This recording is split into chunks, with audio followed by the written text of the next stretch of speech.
Mario Golf Toadstool Tour is one of the most bizarre video games ever made. Such a declaration reeks of critical hoopla. Make a vague statement to generate cheap interest, yada yada, but I have to make sure everyone understands just how bizarre Mario Golf Toadstool Tour is. It is weird.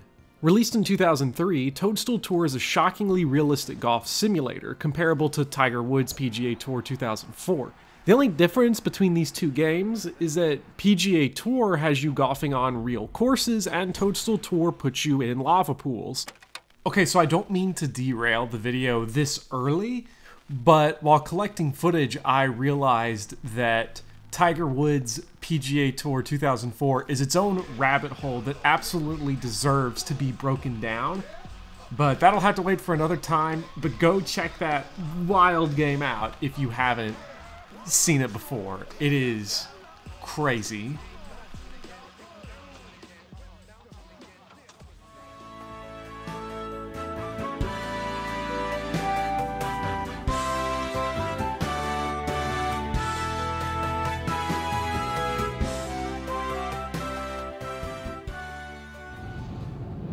EA Sports.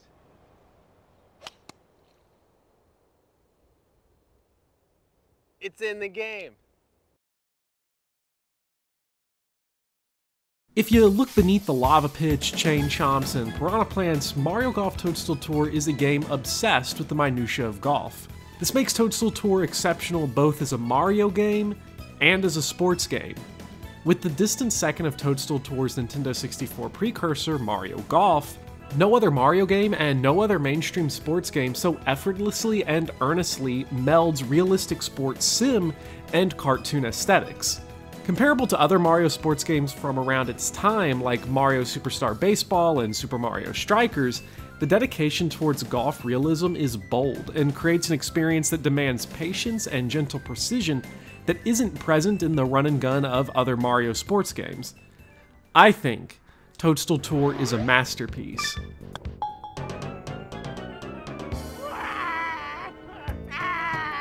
Like, that's not even a joke. Today's video is not gonna be about this, but Toadstool Tour is the best Mario game ever made, and I'm prepared to die on that hill in this future mystery video. I love this game, which is why Mario Golf Super Rush tore my heart out.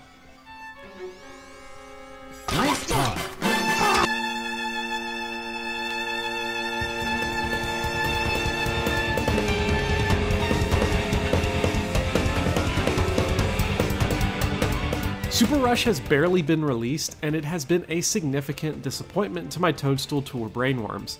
And in my obsession with this game, I want to explore what makes Mario sports games fun, and what went so wrong with Mario Golf Super Rush.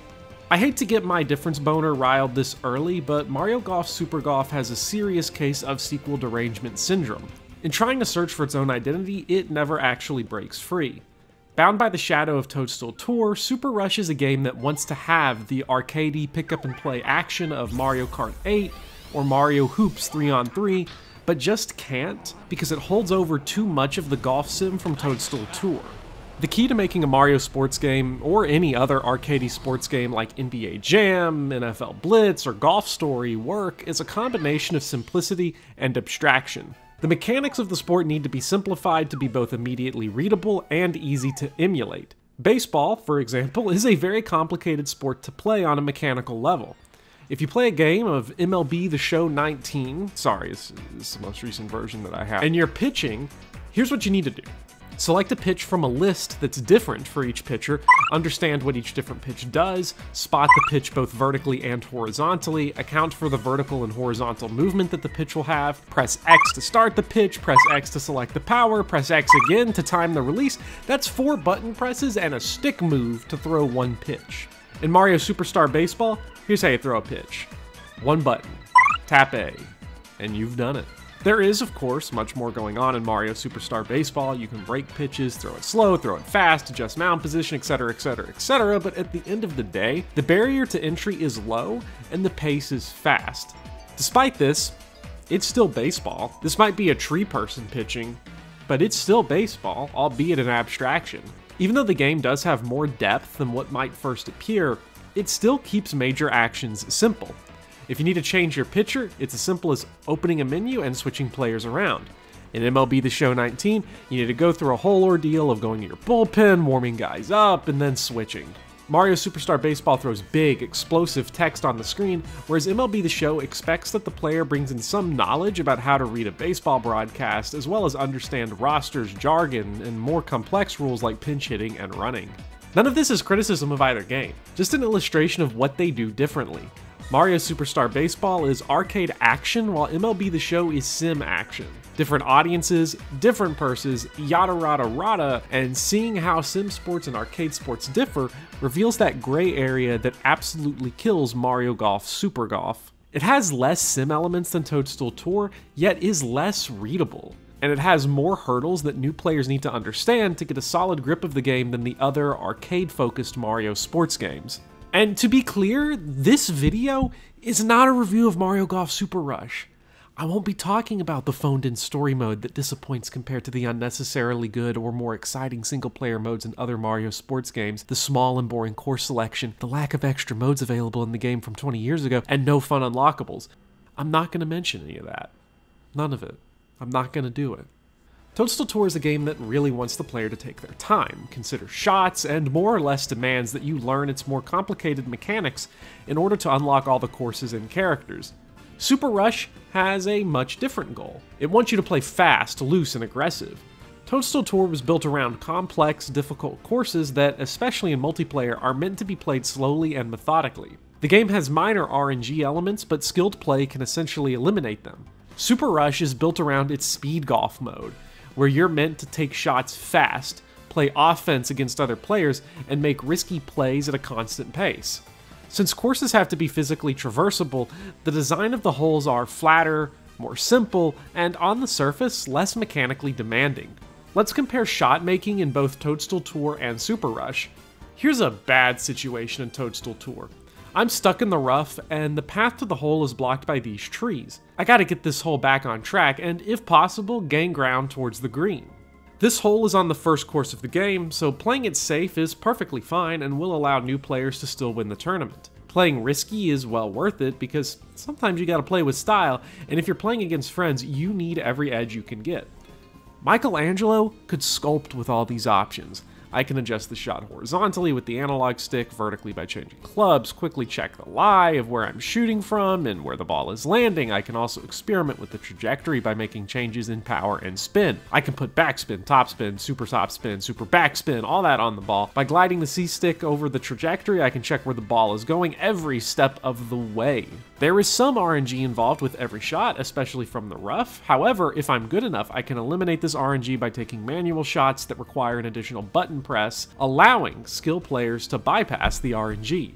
This is all very deep and complex compared to the typical Mario sports game, but it has a specific issue that is at odds with what Super Rush is going for.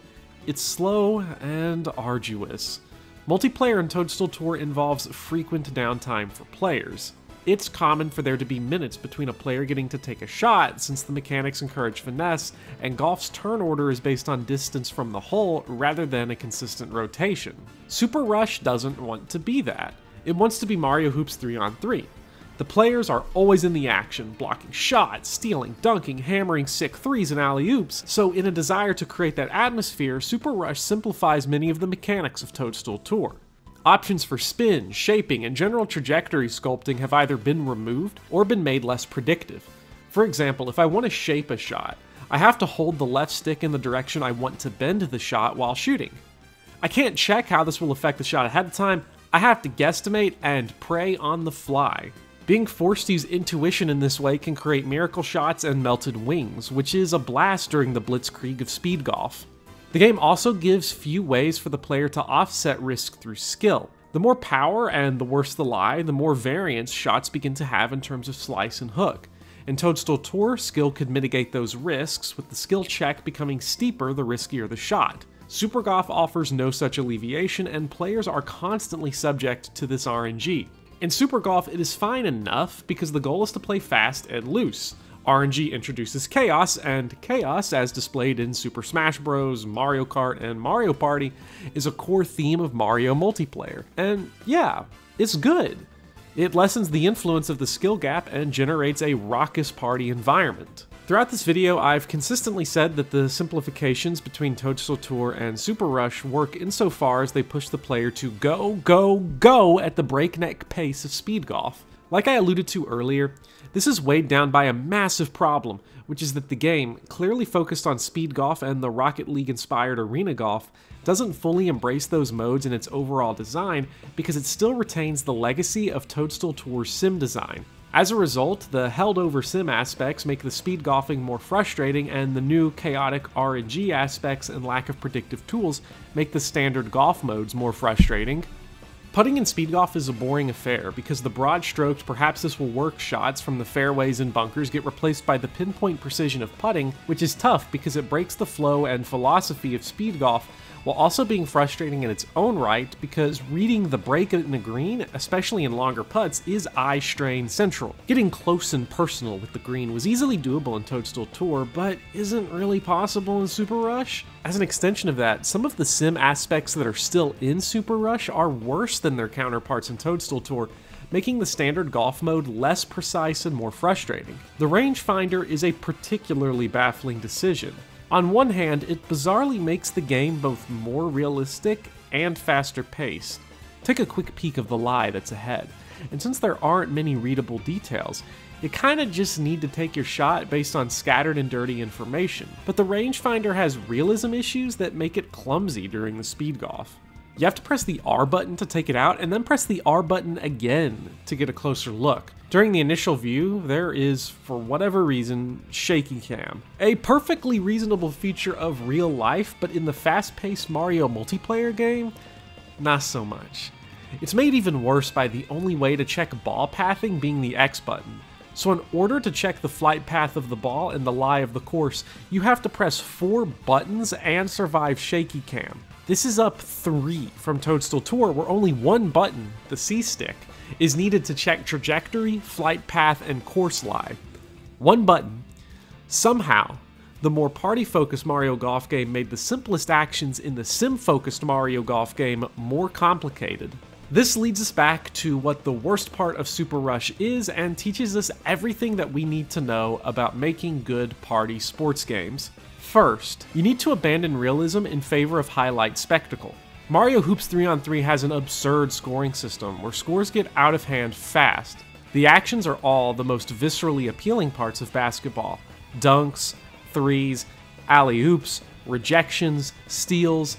Party sports games also need unfair, insane mechanics that squeeze the skill gap or scoring systems that can reverse the course of a game. Mario Hoops 3-on-3 has coins that players can rack up and add to their score. Mario Kart and Super Smash Bros. Have items that are intentionally built to favor less skilled players. Finally, these games need clarity of control.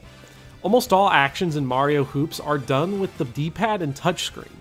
A complete and satisfying game of Mario Superstar Baseball can be played with the A button and analog stick. Because of a focus on realism, sim sports games are much different beasts that don't necessarily have to follow the above rules and can indulge in greater skill gaps and more complex control schemes. As we've seen, Mario Golf Super Rush occupies a weird space between both of those modes. It has too much randomness and lacks the full breadth of tools to be a simulator in the vein of Toadstool Tour, while also lacking the clarity and ease of control to make it the breakneck pick-up-and-play style of Mario Hoops 3-on-3. The solution to all of this, though, is super easy, which makes Mario Golf Super Rush just so much more frustrating for me. Just to add more customizable rule sets and controls that let the player do both explosive and chaotic arcade action and the hardcore sim golf. There is decent customization in the game, but think of the breadth of customizable rules in Super Smash Bros. Ultimate that really allow all that game's different modes to breathe. It's easy enough to say that it's hard to make a really good arcade-style golf game, and my response is that if this Phil Mickelson shot exists, there's no reason Super Rush can't be more wild in its arcade modes while better utilizing the great sim aspects of Toadstool Tour in its standard modes. But like I said earlier, this isn't a review of Super Rush. So no comment on how none of those controls and design issues are related to the unnecessarily small playable cast, boring selection of courses, and phoned-in RPG mode. I won't mention it.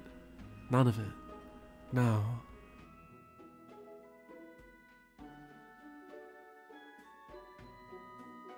Videos like this are made possible by my generous patrons over at patreon.com. Follow the link in the description if you would like to help out.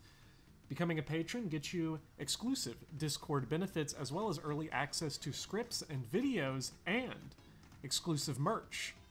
Here's a quick shout out to all of my June patrons: BMO McGrim, Kate Rose, Dector A, Estajuice, Exod, Jacobra, Pengus Khan, Starry, Swordlocked, That Icarus Kid, Too Clutch, Vivian Allen, Yokoi, Yokai, Zooplord, Anime Go-Go-Go, Ascended Bagels, Belk Narum, Boots 42, Enigmatic Mr. L, Henny G, Kenzie, L. Brown, Nin, Obsessive Fool, Uther 007, Will Brock, Zetetic, Zachary Nelson, A.L. Mandite, Bessapedal, Cristobal Herrero Iglesias, E-Dub, Forrest McFarland,